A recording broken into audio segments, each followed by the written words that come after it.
Good morning, everyone. Good morning. My name is Brian Cunningham. I'm the Director of Communications for Newcastle County. My pleasure to welcome you to the Route 9 Library and Innovation Center. I have a couple good announcements this morning, so without further ado, I'm going to go ahead and announce and welcome up Newcastle County Executive Matt Meyer.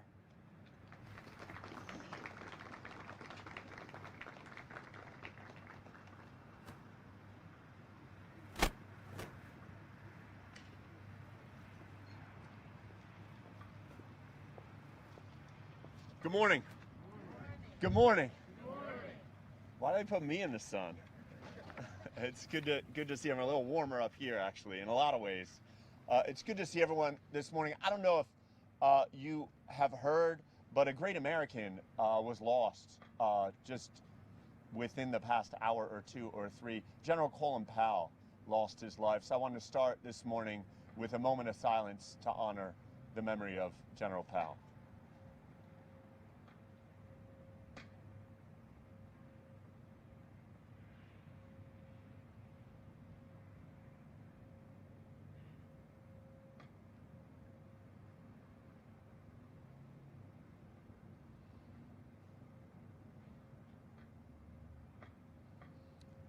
Thank you. You know, we've learned a lot in the last 18 months. Personally, professionally, and certainly here in Newcastle County government.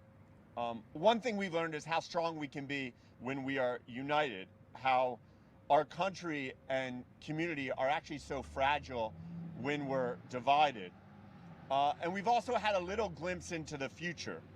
When you can spend months at work without leaving your home. A glimpse into the past, into the injustices of the past, injustices that fester, that simply won't go away.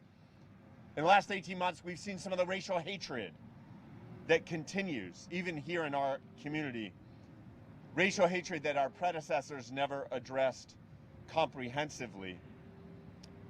You know, in 2015, the Federal Reserve Bank of Boston with Duke University and the New School did a study on wealth and equity. It looked at all the assets that families in Boston had and all the liabilities they had. And it looked at the net wealth of families of different racial groups. And it found back in 2015, the average white family in Boston had a net wealth of $247,500. $247,500. When you took all the assets, the house, the stocks, the 401k, you subtracted out the mortgage, credit card debt, any liabilities. For black families, the net wealth was $8. $8. 2015 in Boston. Now, 2015 wasn't that long ago, and Boston's not too far away.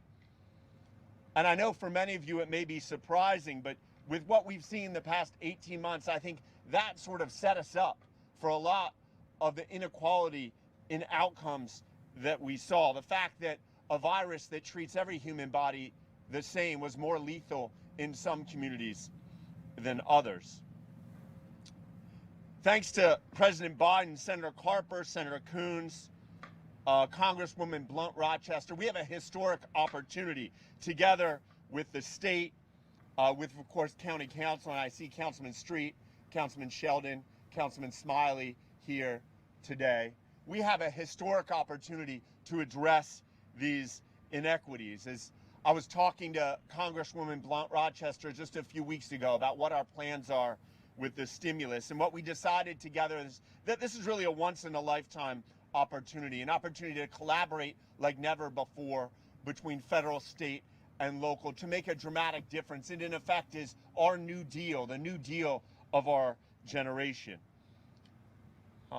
We have run one of the most public processes in the history of our government, starting with a website that solicited public ideas. We've got hundreds of ideas from the general public. We ran numerous task force committee meetings, over 30 committee meetings in which there was a committee of community leaders. Many of them are here today. And we invited the public to attend each and every one of those meetings. County Council held a couple meetings of their own, again, open to the public to solicit ideas. Our strategy with our American Rescue Plan Act dollars, $54 million this year, $54 million next year, is to reimagine our county, and to reimagine our county, particularly with a focus on equity, on jobs, and on housing. With respect to equity, we're going to invest to address historical inequities and those exacerbated by the pandemic. We're going to invest $5 million to start on something called a Building Better Communities initiative. We're going to implement recommendations of a new commission that we're forming that our Chief Administrative Officer, Vanessa Phillips, will be talking about momentarily. It's an initiative to address violence in our community and increase community engagement in underserved neighborhoods. Councilman J Street has been a champion for these kind of investments, not just for 18 months, not just for years, but really for generations. Sorry, Jay, you're still a young man. And we thank you for joining us here today, and we're going to give you a chance to speak in a moment. Anyone who listens to county council meetings knows his passion, not just for words, but for action. We're going to also invest $1 million to strengthen commercial corridors in historically underserved areas, like here on the right, Route 9 corridor. As I mentioned, we had a number of committees. One of them was the Economic and Community Development Committee, co-chaired by council members John Cartier and Penrose Hollins. I don't think either are here today, but they're passionate about supporting business owners and identifying value in communities that have been left behind. We're also going to propose to County Council to invest an additional $500,000 in the National Health Care Program. The first AmeriCorps program started in Newcastle County in years. Corps members are already working hard in community institutions across our county. Penelope Velasco and Valeria Yarborough are two members who already are serving today with the Food Bank of Delaware and Christiana Care's Harrington Values Initiative. These two members, like all the members of our Health Corps, serve in different nonprofits, but they collaborate so that they're sharing information, again, to address the front lines of these inequities, providing PPE, COVID vaccination information, and education. When we announced the program a few months ago, we announced it using CARES Act dollars and said we only really had the money to do it through the end of this year, but we look everywhere we could to find additional dollars to extend the program, and we're going to propose to the County Council that that program be extended. We're also going to look at environmental injustices in our community, long-standing injustices. We brought on a consultant, again, someone with generations of experience in land use, permitting, and inequities in our community working at the port. Trevor Knight has already begun to augment our team and focus on the environmental justice needs, not all of which, but many of which are located within a few miles of where we are today. We're also going to look at injustices really from cradle or pre-cradle. I see Kirsten here from Children and Families First. At least I think that's her behind the mask. Thank you for being here. We're going to expand resources to the most vulnerable first-time mothers before their child is born. My personal experience, I really wanted to be a high school teacher coming out of college. A program called Teach for America placed me in a 4th grade classroom, and you should have seen me the weeks before I went into that classroom. I was stressed. I thought high school is where it's at. That's where you make a change. And after teaching 4th grade for a few weeks, if you talk to me, I felt like to some degree it was too late. We had to start even earlier. And that's going to be reflected in how we propose these dollars are spent when we send a budget in a few weeks to County Council. We had an early learning committee that was co-chaired by council members Lisa Diller and Kenny Woods. They identified home visits and the work that Children's and Family First are doing through the Nurse Family Partnership as one of the most important things to help our mothers and provide for supports for our most vulnerable families. In terms of jobs, I mentioned equity, jobs, and housing. I think many of you, perhaps all of you, have heard the historic investments that Governor Carney announced just a week or two ago to prepare more Delawareans for jobs of the future. The investments that have already been announced for pathways programs in high schools and expanding into lower years into middle school, we believe will prepare for students in careers in targeted industries of healthcare, IT, finance, and engineering. It's really one of our priorities not to duplicate efforts of the state, but to look where there are gaps, where the state's $900 million is not meeting the needs of the community, because of course they can't do all things for all people. And our Workforce Development Committee, which is co-chaired by Councilman Tim Sheldon, who is here, it offered a menu of opportunities for investment, including case management for individuals and workforce development programs. So where the state is really developing and building on existing workforce development programs, what we're looking for is gaps, potentially wraparound services that those in workforce development programs need to address other needs outside of simply the vanilla workforce development that we're used to.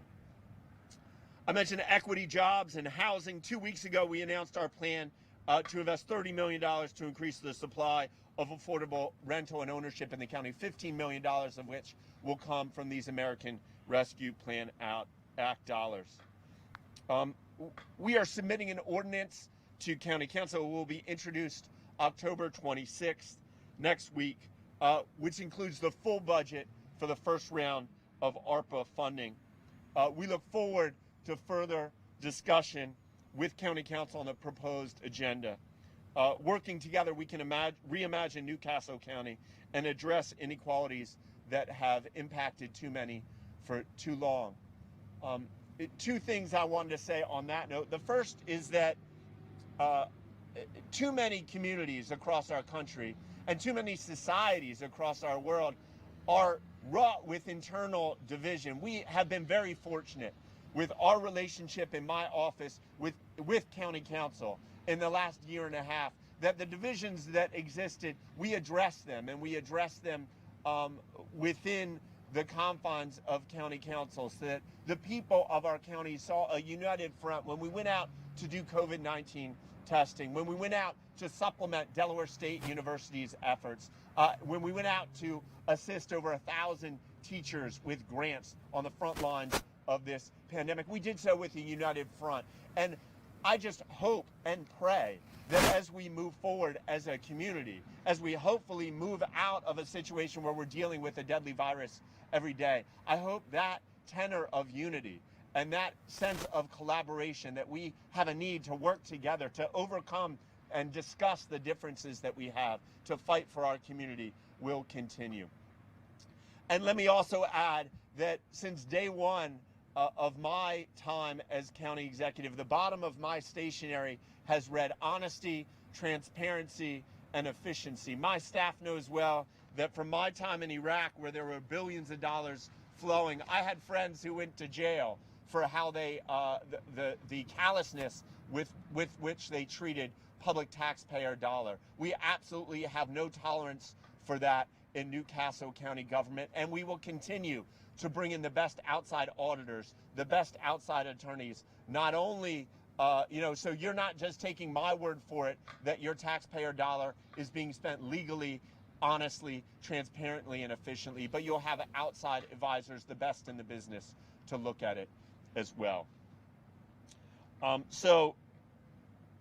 In closing, it's important to also acknowledge the important work of the Audit and Compliance Committee. I'm not sure if any members of that committee is there. Councilwoman Kilpatrick has served on that committee. It's not, it doesn't always get front page news, at least we hope it doesn't get front page news, but Janet has done tremendous work behind the scenes, making sure that every penny of every dollar is spent efficiently and legally. So without further ado, I want to bring up Vanessa Phillips, who's really put together the Newcastle County Commission on Hopeful Communities. I know that there are many members of that commission here, and it's vitally important work and a key pillar of our equity agenda. Vanessa.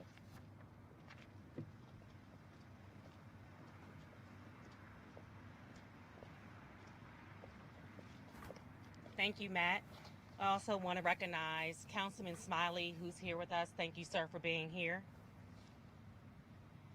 I want to talk first about Councilman J Street and the Hope Commission proposal that he shared with us a few months ago, and talked about the recommendations that played an essential part in creating the framework for the Newcastle County Commission on Hopeful Communities. A lot of those recommendations focused on economic development, public health, public safety, and education. So it gives me great pleasure today to announce the members of the Commission on Hopeful Communities. First, I would like to recognize Dr. Tawanda Bond, the Director of Equity and Strategic Partnerships with the Red Clay School District. Thank you for being here, Dr. Bond. Kevin Kelly, former Director of Parks and Recreation, Director from the City of Wilmington. Dr. Daniel Woods, Assistant Principal of Richardson Park Elementary School.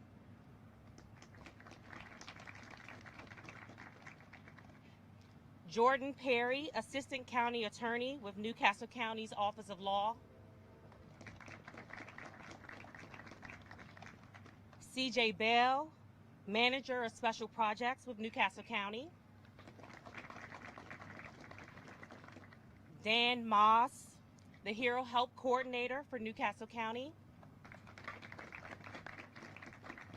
And Tanya Banks, the Superintendent of Ferris School. The Commission on Hopeful Communities will be focused on the Building Better Communities initiative. When the American Rescue Plan was announced, one of the core values was to tackle disproportionately impacted communities, and with equity as one of our key pillars into how to invest ARPA dollars. Now was the ideal time to provide much needed resources that will ultimately change lives. Will directly engage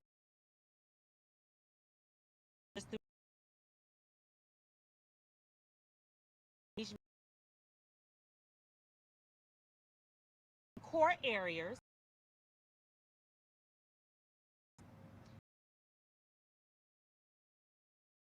safety and economic better practices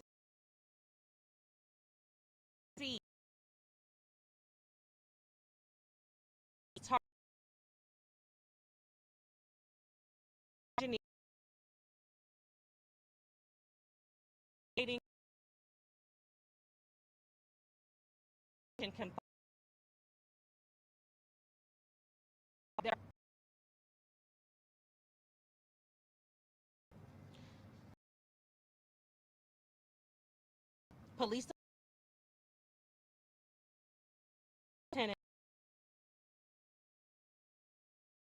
approach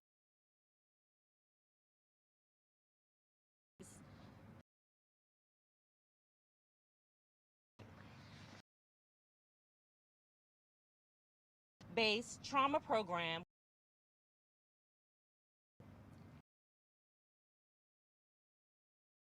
mitigation. We will be providing one-on-one counseling for students exposed to violence. Initiative. And I see we have members of Kappa Alpha Psi Fraternity Incorporated with us today.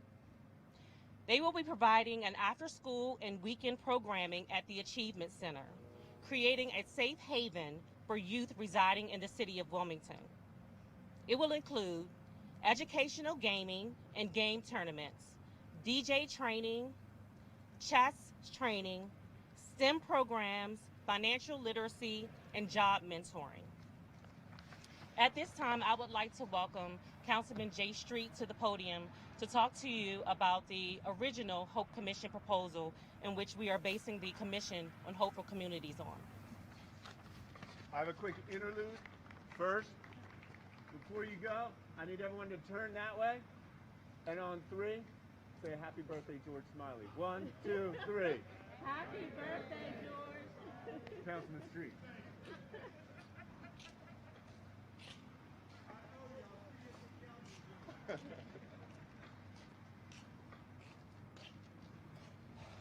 Everybody who knows me knows I don't do press events. Matt's been in office almost 5 years, and I think this is the first time. But that's because of the importance of all these initiatives that we're talking about today. Some things never go away. And when people do things, there's a reason, there's a genesis. And I will never forget 2 of my teenagers being found murdered in Rockford Park, 1996. When I went to the first funeral, that mother's wail standing over her son, that noise never goes away. So there's a reason that I've been focused on reducing the violence. 2004, when I got elected, one of the first things I did was write a plan to reduce the violence in and around the city of Wilmington. My plan wasn't really a plan, it was an outline with a purpose and intention. It was bait. It was bait for the city of Wilmington because the city, unfortunately like it is now, was on silence about the violence. So I purposely and intentionally embarrassed them by having another branch of government adopt a plan to stop the violence in and around the city. You gotta do something now. Thus came the Hope Commission. They worked for a year, and in my opinion, took 6 of my 10 points, adopted them, added the Hope Zone. And they were funded with $500,000. The director made $100,000. It was destined for failure from the inception. But this man, this administration, in March, knowing they had money, I purposely and intentionally blindsided everybody. Instead of bringing forward a resolution, I made a motion on council floor to have the administration adopt a plan to reduce violence in Newcastle County and to the extent practical work with the city. If you look at the Hope Commission plan and what's in it, what's being presented today is absolutely consistent with it. It's for that reason that I support it 1,000%, and I will fight for it on county council just as hard as I fought for anything because of its importance. End of the day, we're in trouble as a nation as it relates to violence. And this is going on in Chicago, it's going on in Philly. I ain't got nothing to do with that. We're first in a lot of things here, and we should be first in stopping this violence. And I have every confidence that when people like Joe Bryant, former director of public safety, who started, at my urging, the intervention specialist program when he was director of public safety. I have every confidence that the Kappas are going to do a great job in tutoring those kids, giving them things to do, and being a positive influence in their life. I have every confidence that Darrell Green's team in Red Clay is going to work with kids and kids who are trouble kids. We can identify them. First time you knew a kid was going to have a potential problem with behavior was the first time he got suspended from school. So we're going to intervene. We're going to work together. This program and these activities have my unconditional support. And I want to thank you for standing up, for being willing to spend some real money. And although I look at the reduction, we're at $1 million already. We're going to fight about adding something to that, a lot more something to that. But look at the comparison. And see, he invited me to be here today, probably won't invite me anymore after today, because all these things are wonderful. They're great. And when we had the programs in Red Clay, city kids will be involved. My kids from Hilltop Lutheran Neighborhood Center go to AI. So that's where one of the schools is going to start in. But my challenge is, and I'm saying to the city and city council, where the hell are you? Where's your plan? And why aren't you involved in this? He won't invite me back. He didn't tell me to do that, but how I feel is how I feel. It's a multi-governmental responsibility, and it shouldn't be solely Newcastle County.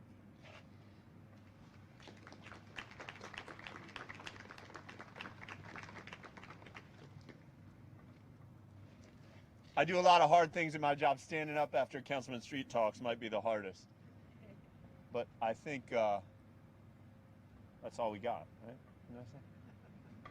And that's it. That was our closing act there. Vanessa and I were the openers. So thank you very much for coming today. I appreciate it, and sort of, as Councilman Street knows well, the proof is in the pudding. We can allocate money. It's up to County Council, us to get 7 votes on County Council, maybe even 13 votes on County Council. And then most importantly, and a lot of those partners are here, make sure we implement things well. Make sure that the taxpayer dollar, we can look and make sure every dollar is spent well, but really it's the outcomes that determine how we're doing. And that's up to me and my team and council and their teams, but it's also up to all of you and all of us. Thank you very much.